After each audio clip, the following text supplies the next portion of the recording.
ದರ್ಶನ್ ಗ್ಯಾಂಗ್ನಿಂದ ರೇಣುಕಾಸ್ವಾಮಿ ಕೊಲೆ ಕೇಸ್ಗೆ ಇದೀಗ ಮಗದೊಂದು ಟ್ವಿಸ್ಟ್ ಸಿಗ್ತಾ ಇದೆ. ಮಾಫಿ ಸಾಕ್ಷಿಯನ್ನಾಗಿಸುವಂತೆ ಕೋರಿ A14 ಪ್ರದೋಷ್ ಅರ್ಜಿಯನ್ನ ಸಲ್ಲಿಸಿದ್ದಾರೆ. ಸತ್ಯ ಹೇಳ್ತೇನೆ, ಕ್ಷಮೆ ನೀಡುವಂತೆ ಪ್ರದೋಷ್ ಅರ್ಜಿಯನ್ನ ಸಲ್ಲಿಸಲಾಗಿದೆ. ಪ್ರದೋಷ್ ಪರ ವಕೀಲರಿಂದ 59ನೇ CCH ಕೋರ್ಟ್ಗೆ ಅರ್ಜಿಯನ್ನ ಸಲ್ಲಿಸಲಾಗಿದ್ದು, ಪ್ರತ್ಯೇಕ ಜೈಲು ಕೊಠಡಿಯಿಂದ ಪ್ರದೋಷ್ ಹಾಜರುಪಡಿಸುವುದಕ್ಕೆ ಮನವಿಯನ್ನ ಮಾಡಿಕೊಳ್ಳಲಾಗಿದೆ.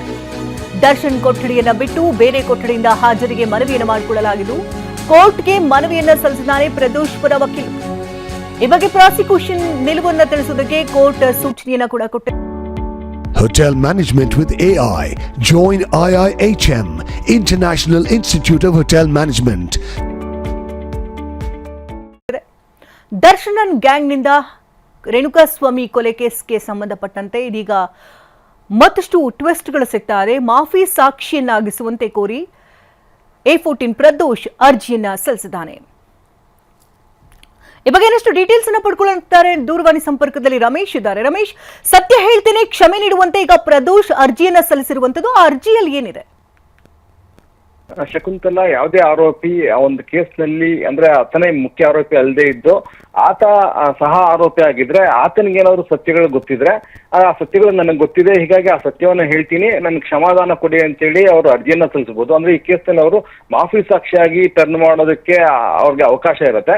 ಆದ್ರೆ ಅಂತಿಮವಾಗಿ ಕೋರ್ಟ್ ಇದಕ್ಕೆ ಒಪ್ಪಬೇಕಾಗತ್ತೆ. ಈಗ ಈ ಕೇಸ್ನಲ್ಲಿ A14 ಪ್ರದೋಷ್ ಜೊತೆಗೆ ಆತನ ಜಾಮೀನು ಕೂಡ ರದ್ದಾಗಿದೆ. ಹೀಗಾಗಿ ಆತನು ಕೂಡ ದರ್ಶನ್ ಜೊತೆಗೇನೆ ಅದೇ ಕೊಠಡಿಯಲ್ಲಿ ಜೈಲಿನಲ್ಲಿದ್ದಾನೆ. ಈಗ A14 ಪ್ರದೋಷ್ ಪರ ವಕೀಲರು ಕೋರ್ಟ್ಗೆ ಅರ್ಜಿಯನ್ನ ಸಲ್ಲಿಸಿದ್ದಾರೆ. A14 ಪ್ರದೋಷ್ ಜೊತೆ ಮಾತಾಡಿದ ನಂತರವೇ ಈ ಅರ್ಜಿಯನ್ನ ಸಲ್ಲಿಸಿದ್ದಾರೆ. ಅದರಲ್ಲಿ ಈ ಕೇಸ್ನಲ್ಲಿ ತನಗೆ ಗೊತ್ತಿರುವಂತ ಎಲ್ಲಾ ಸತ್ಯನೂ ಹೇಳ್ತೀನಿ. ಈ ಕೇಸ್ನಲ್ಲಿ ನನ್ನನ್ನ ಮಾಫಿ ಸಾಕ್ಷಿಯನ್ನಾಗಿ ಪರಿಗಣಿಸಬೇಕು, ನನ್ನೆಲ್ಲ ಆರೋಪಿಯನ್ನಾಗಿ ಪರಿಗಣಿಸೋ ಬದಲು ಸಾಕ್ಷಿಯನ್ನಾಗಿ ಪರಿಗಣಿಸಬೇಕು, ನನ್ನ ಮೇಲಿರುವಂತಹ ಆರೋಪಗಳನ್ನ ಕ್ಷಮೆ ನೀಡಬೇಕು ಅಂತೇಳಿ ಒಂದು ಮನವಿಯನ್ನ ಸಲ್ಲಿಸಿದ್ದಾನೆ. ಈ ಮನವಿಗೆ ಸಂಬಂಧಪಟ್ಟಂತೆ ಜೊತೆಗೆ ಇನ್ನೊಂದು ಮನವಿ ಏನ್ ಮಾಡಿದ್ದಾನೆ ಅಂದ್ರೆ, ಈಗ ದರ್ಶನ್ ಜೈಲು ಕೊಠಡಿ ಏನಿದೆ ಆ ಕೊಠಡಿಯಿಂದಲೇ ವಿಡಿಯೋ ಕಾನ್ಫರೆನ್ಸಿಂಗ್ ನಡೀತಾ ಇದೆ.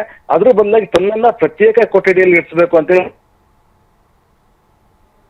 ದರ್ಶನ್ ಇರುವಂತ ಕೊಠಡಿಯಲ್ಲೇ ಎಲ್ಲ ಅಂದ್ರೆ ಆತನನ್ನ ಎನ್ಕ್ವೈರಿ ಮಾಡಕ್ ಸಾಧ್ಯ ಆಗೋದಿಲ್ಲ, ಮತ್ತೆ ಆತನು ಕೂಡ ಸ್ವತಂತ್ರವಾಗಿ ಏನನ್ನು ಹೇಳೋದಕ್ಕೆ ಸಾಧ್ಯ ಆಗೋದಿಲ್ಲ. ಹೀಗಾಗಿ ಪ್ರತ್ಯೇಕ ಕೊಠಡಿಯಲ್ಲಿ ಇಟ್ಟು ಆತನನ್ನ ವಿಚಾರಣೆ ನಡೆಸುವಂತೆ ಮನವಿಯನ್ನ ಮಾಡಿದ್ದಾರೆ. ಹೀಗಾಗಿ ಈ ಕೇಸ್ನಲ್ಲಿ ಬಹಳ ದೊಡ್ಡ ಟ್ವಿಸ್ಟ್ ಇದು. ಯಾಕೆಂದ್ರೆ ಇದು ಎಲ್ಲಾ ಆರೋಪಿಗಳ ಮೇಲೆ ಪರಿಣಾಮ ಬೀರುವಂತದ್ದು, ಮತ್ತೆ ಈ ಕೇಸ್ಗೆನೆ ಪರಿಣಾಮ ಬೀರುವಂತಹ ಟ್ವಿಸ್ಟ್ ಇದು. ಹೀಗಾಗಿ ಒಂದ್ ವೇಳೆ ಏನಾದ್ರೂ ಪ್ರದೋಷ್ ಅರ್ಜಿ ಅಂಗೀಕಾರ ಆದ್ರೆ ಮತ್ತೆ ಅವ್ರನ್ನ ಅಪ್ರೂವರ್ ಅಂತ ಹೇಳಿ ಕೋರ್ಟ್ ಏನಾದ್ರು ಪರಿಗಣಿಸಿದ್ರೆ ಆಗ ಮಾಫಿ ಸಾಕ್ಷಿಯಾಗಿ ಪ್ರದೋಷ್ ಏನ್ ಹೇಳ್ತಾನೆ ಅದಕ್ಕೂ ಕೂಡ ಮಹತ್ವ ಬರುತ್ತೆ. ಜೊತೆಗೆ ಈಗೆಲ್ಲ ಏನು ಎವಿಡೆನ್ಸ್ ಕಲೆಕ್ಟ್ ಮಾಡಿದ್ದಾರೆ ಮತ್ತೆ ಪ್ರಾಸಿಕ್ಯೂಷನ್ ಏನ್ ಹೇಳ್ತಾ ಇದೆ ಅದಕ್ಕೆ ಕೊಡ್ತೀನಿ ಅನ್ನುವಂತ ಅಂಶ ಇರೋದ್ರಿಂದ ಸಹಜವಾಗಿ ಇದು ಪವಿತ್ರ ಗೌಡ, ದರ್ಶನ್ ಸೇರಿದಂತೆ ಎಲ್ಲಾ ಆರೋಪಿಗಳು ಕೂಡ ಬಹಳ ದೊಡ್ಡ ಸಂಕಷ್ಟ ಎದುರಾಗುವಂತ ಸಾಧ್ಯತೆಗಳಿರುತ್ತೆ. ಹೀಗಾಗಿ ಅಂತಿಮವಾಗಿ ಕೋರ್ಟ್ ಏನ್ ತೀರ್ಮಾನ ಮಾಡುತ್ತೆ, ಮಾಫಿ ಸಾಕ್ಷಿಯಾಗಿ ತೀರ್ಮಾನ ಮಾಡುತ್ತೆ ಇಲ್ಲ ಅನ್ನೋದನ್ನ ನೋಡ್ಬೇಕಾಗತ್ತೆ. ಮತ್ತೆ ಇದರಿಂದ ಅಂದ್ರೆ ಜೈಲಿನಲ್ಲಿ ದರ್ಶನ್ ಪ್ರತಿಕ್ರಿಯೆ ಹೇಗಿರುತ್ತೆ ಇದಕ್ಕೆ, ಯಾಕಂದ್ರೆ ಈ ವಿಷಯ ಇನ್ನು ಗೊತ್ತಿರೋದಿಲ್ಲ. ಹೀಗಾಗಿ ಗೊತ್ತಾದ್ಮೇಲೆ ದರ್ಶನ್ ಪ್ರತಿಕ್ರಿಯೆ ಹೇಗಿರುತ್ತೆ, ಪವಿತ್ರ ಗೌಡ ಪ್ರತಿಕ್ರಿಯೆ ಹೇಗಿರುತ್ತೆ ಅನ್ನೋದನ್ನು ಕೂಡ ನೋಡ್ಬೇಕಾಗತ್ತೆ.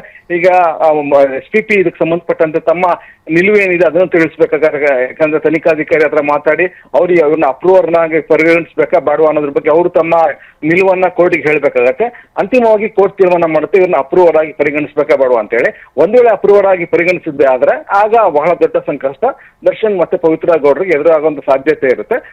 ಹೀಗಾಗಿ ಮುಂದಿನ ದಿನಗಳಲ್ಲಿ ಟ್ರಯಲ್ ಆದ್ಮೇಲೆ ಮತ್ತೆ ಇವ್ರ ಸಾಕ್ಷಿ ಹೇಳಿಕೆಯಲ್ಲಿ ಎಷ್ಟು ಏನು ಸತ್ಯಾಂಶ ಇದೆ ಇದನ್ನೆಲ್ಲವನ್ನ ಕೂಡ ಪರಿಗಣಿಸಿ ಕೋರ್ಟ್ ಮುಂದಿನ ದಿನಗಳಲ್ಲಿ ಈ ಬಗ್ಗೆ ತೀರ್ಮಾನ ಮಾಡುತ್ತೆ. ಧನ್ಯವಾದ ರಮೇಶ್, ತಮ್ಮ ಡೀಟೇಲ್ಸ್ಗಾಗಿ.